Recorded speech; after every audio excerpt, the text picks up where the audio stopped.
प्रिय विद्यार्थियों, सभी का इस YouTube चैनल पर आपका स्वागत, अभिनंदन। विगत वीडियो की तरह आज भी हम आपके लिए एक छोटा सा वीडियो लेकर के आए हैं और आज हम बात करेंगे ड्रेकाले विधि के बारे में। ड्रेकाले विधि क्या है, किसने दी है, कौन कौन सी इसकी विशेषताएं हैं। देखिए, जैसे नाम से प्रतीत हो रहा है कि ड्रेकाले ने ये विधि दी है। ये कहाँ के रहने वाले थे? ये अमेरिका के रहने वाले थे और 1925 में इस विधि का आगमन हुआ। क्लियर?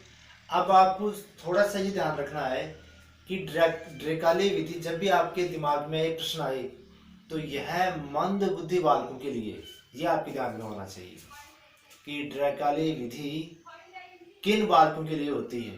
तो वह मंद बुद्धि बालकों के लिए होती है। अब आगे बात करें कि इसमें जो किस किस आयु वर्ग के बालक आएंगे, तो 4 वर्ष से लेकर के 19 वर्ष तक के बालकों को इस विधि में सम्मिलित किया जाता है। इस विधि में सम्मिलित किया जाता है। और कौन से बालक आएंगे? मंद बुद्धि बालकों को इसमें पढ़ाया जाएगा। अब बात करें कि इस विधि में मुख्य मुख्य तथ्य कौन से, मुख्य मुख्य बातें कौन सी हैं। पहली बात करें, इस विधि में मानसिक विकृति युक्त बालक बालिकाओं के लिए विकसित की गई थी। अब विकृत युक्त बालक कौन से होंगे? जो मंद बुद्धि बालक होंगे। कौन से बालक होंगे? मंद बुद्धि बालक होंगे। उनको मानसिक विकृति युक्त बालक कहते हैं। जैसे गूंगे, बहरे, ठीक है, कम सुनने वाले या मानसिक रूप से विकसित बालक, ठीक है। इस प्रकार के बालकों को शिक्षा कौन सी विधि के द्वारा दी जाएगी? ड्रेकाले विधि के द्वारा दी जाएगी।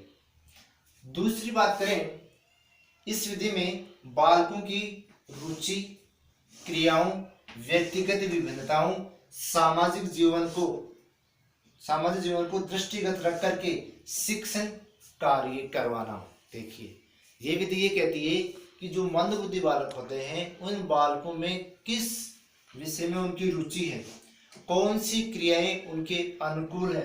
व्यक्तिगत विभिन्नता का मतलब ये है कि हर बालक, मंद बुद्धि बालक में भी अंतर होता है, तो उनकी बुद्धि के हिसाब से, बुद्धि के स्तर के अनुसार उनको कौशल उनका विकसित करना चाहिए कि कौन सा बालक कौन से कार्य कर सकता है, कौन से नहीं कर सकता, ठीक है। इस प्रकार से उनकी विभिन्नताओं को ध्यान में रख करके शिक्षण कार्य करवाना चाहिए। फिर इसमें प्राचीन गुरुकुल पद्धति की तरह प्राकृतिक वातावरण में आवासीय शिक्षा दी जाती है। देखिए, प्राचीन समय में भारत में गुरुकुल पद्धति थी, जहां पर शिष्य अपने गुरु के पास रह करके और ज्ञान का अर्जन करता था। उसी प्रकार से ड्रेकाले विधि में क्या होता है कि बालक एक आवासीय विद्यालय में रहते हैं। किसमें रहते हैं? आवासीय विद्यालय में रहते हैं और उनकी 24 घंटे वो शिक्षक के नियंत्रण में रहते हैं।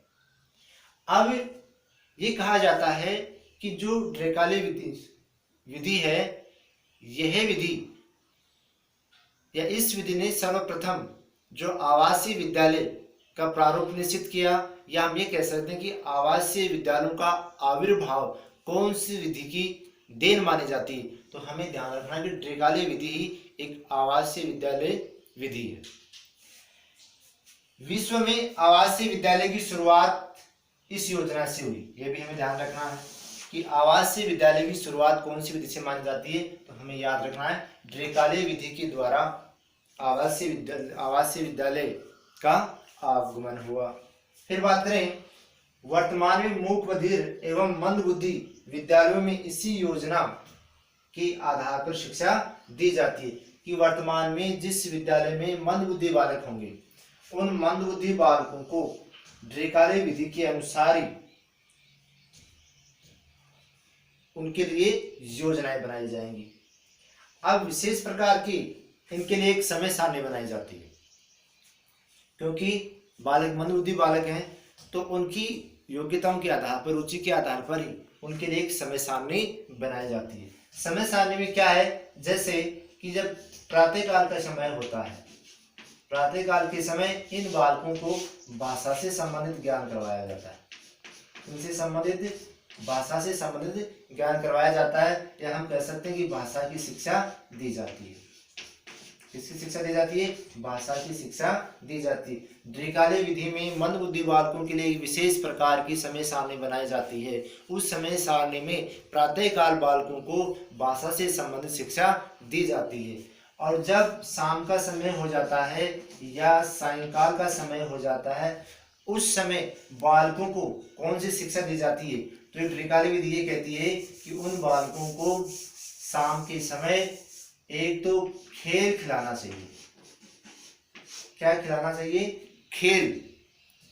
और उसके बाद में, खेल संपन्न होने के बाद में, उन बालकों को संगीत की शिक्षा देनी चाहिए। किसकी? संगीत शिक्षा। किसकी शिक्षा देनी चाहिए? संगीत की शिक्षा देनी चाहिए।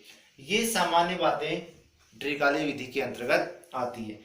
हमें मोटा मोटा ये ध्यान में रखना है कि द्विकालीन विधि मंदबुद्धि बालकों के लिए है, इसका प्रतिपादक द्विकालीन है, और यही विधि आवासीय विद्यालय पर बल देती है। बालकों पर उनकी रुचि, अभिरुचि, उनका दृष्टिकोण, उनकी क्रियाओं के आधार पर ही उनकी विषय वस्तु तैयार की जाती है, और बालकों की भिन्नता के आधार पर या योग्यता के आधार पर उनकी समय सारणी बनाई जाती है, उनकी विषय वस्तु बनाई जाती है। ये विधि प्राचीन गुरुकुल पद्धति के अनुसार अपना कार्य संपन्न करती है। जहाँ पर गुरुकुल पद्धति में प्राकृतिक वातावरण में बालक शिक्षा प्राप्त करते थे, उसी प्रकार से यहाँ पर भी एक प्राकृतिक या नेचुरल इन्वायरमेंट दिया जाता है, और बालकों को अधिकतर स्वतंत्र रखा जाता है, और वो आवासीय विद्यालय में रह करके उन बालकों में कुछ कौशल विकसित कर दिए जाते हैं, जिनसे वे बालक आसानी से उस कार्य कर सकते हैं। आज के लिए इतना ही, फिर मिलते हैं एक नई वीडियो के साथ। आपका बहुत बहुत धन्यवाद।